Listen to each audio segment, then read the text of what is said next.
Hello बच्चों, आज का वीडियो काफ़ी इंटरेस्टिंग है और इसमें मैं दो दो टॉपिक ले रहा हूँ और आप लोग टॉपिक के बाद फीडबैक जरूर देना। वीडियो पसंद आए तो लाइक जरूर कर देना, बिकॉज आपके लाइक और आपके सब्सक्रिप्शन से ही मोटिवेशन मिलता है। जैसे आपके मार्क्स जब बढ़ते हैं तो आपको अच्छा लगता है, हमें भी। हम लोग रोज मैं इस पे वीडियो बनाता हूँ, रोज टॉपिक सोचता हूँ और वो टॉपिक रिलेवेंट भी हो, वेस्ट ना जाए आपका time after watching this video.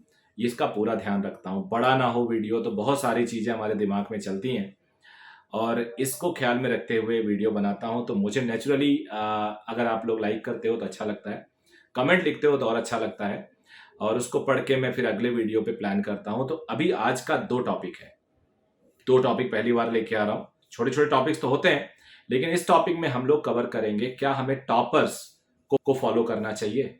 Toppers वो होते हैं जो फर्स्ट रैंकर, सेकंड रैंकर, या जिनकी फोटो कोचिंग इंस्टीट्यूट्स अपने एड में लगाती हैं। कई बार आप देखे होंगे कि आपके पेरेंट बोलते हैं कि यार मुझे पता चला टॉपर ऐसे पढ़ता था, आपके टीचर ने बोला क्लास में, और आपके अंकल ने बोला, बहुत लोग बोलते हैं, उनका इंटरव्यू भी आप पढ़ते हैं, तो क्या उनके रूटीन को आपको फॉलो करना चाहिए।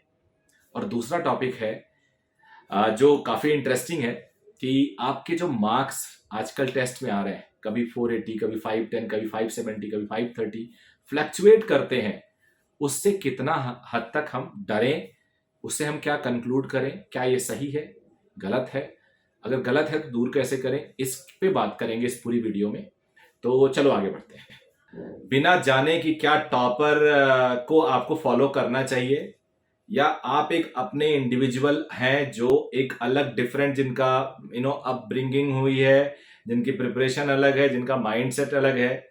तो इस वीडियो में पूरा हम लोग बात करेंगे। और ये मेरे पास बहुत सारे डिमांड भी थे कि सर मुझे बताइए कि क्या हमारा टाइम टेबल क्या होना चाहिए।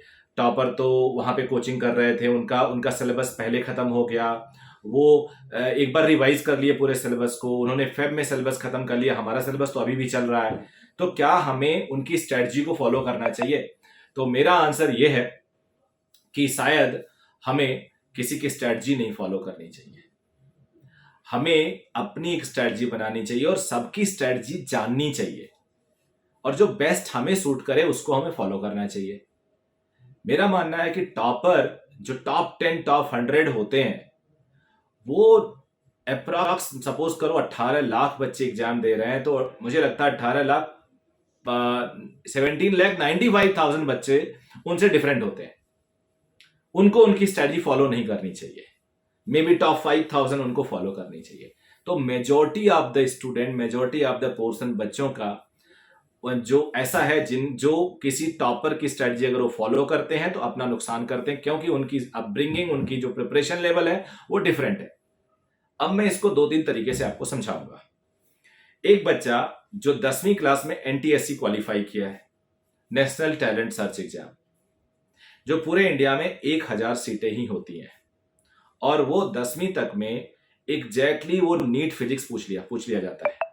इस नीट 2021 में एनटीएससी के 2 क्वेश्चन आए थे, डायरेक्टली आए थे, और मैंने वो अपने पेपर में बताया भी था।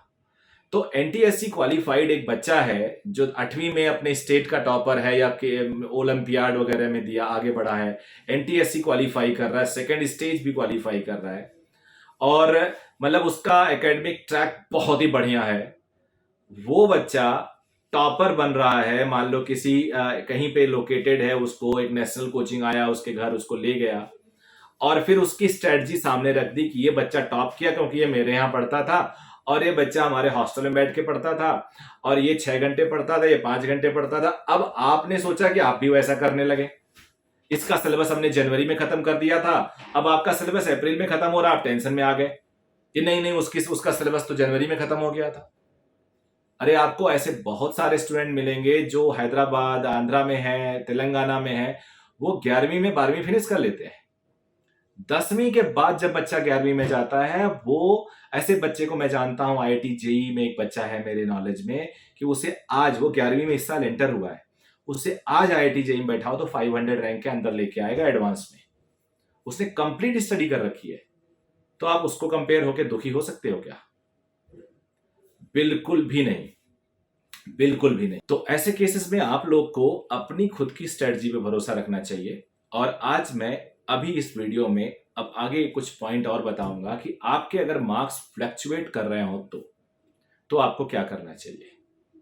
अगर आपके मार्क्स फ्लक्चुएट कर रहे हो, कभी 580 आ रहे हैं, कभी 530 आ रहे हैं, कभी 490 आ रहे हैं, कभी 610 आ रहे हैं, तो ऐसे केसेस में क्या हमें हर बार पैनिक हो जाना चाहिए?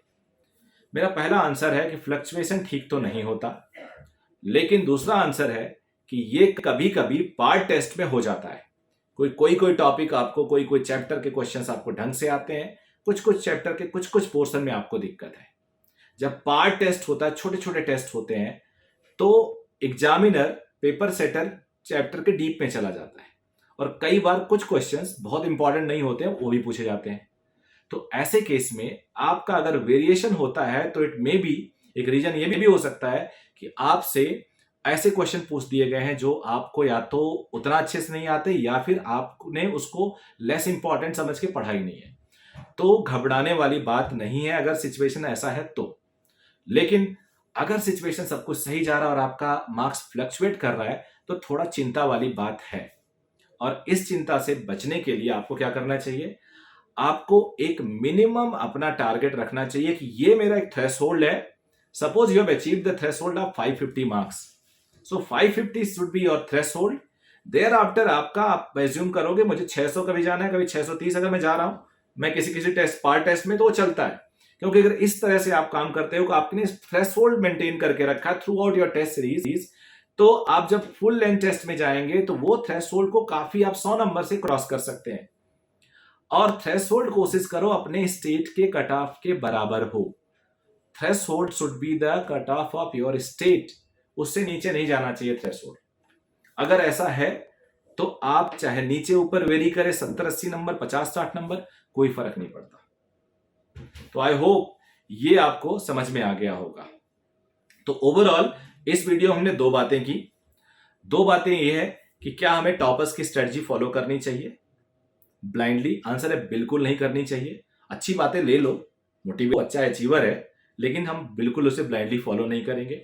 दूसरी स्ट्रेटजी हमारी ये है कि क्या हमारे मार्क्स अगर फ्लक्चुएट कर रहे हैं तो हमें टेंशन लेने की जरूरत है? आंसर है थोड़ा बहुत तो जरूर है, लेकिन कोई जरूरी नहीं है कि ये पुअर परफॉर्मेंस को ही इंडिकेट करता है या नेगेटिविटी को ही इंडिकेट करता है। सो आई होप ये पूरा का पूरा वीडियो आपके लिए वैल्यूएबल होगा। You take care and all the very best.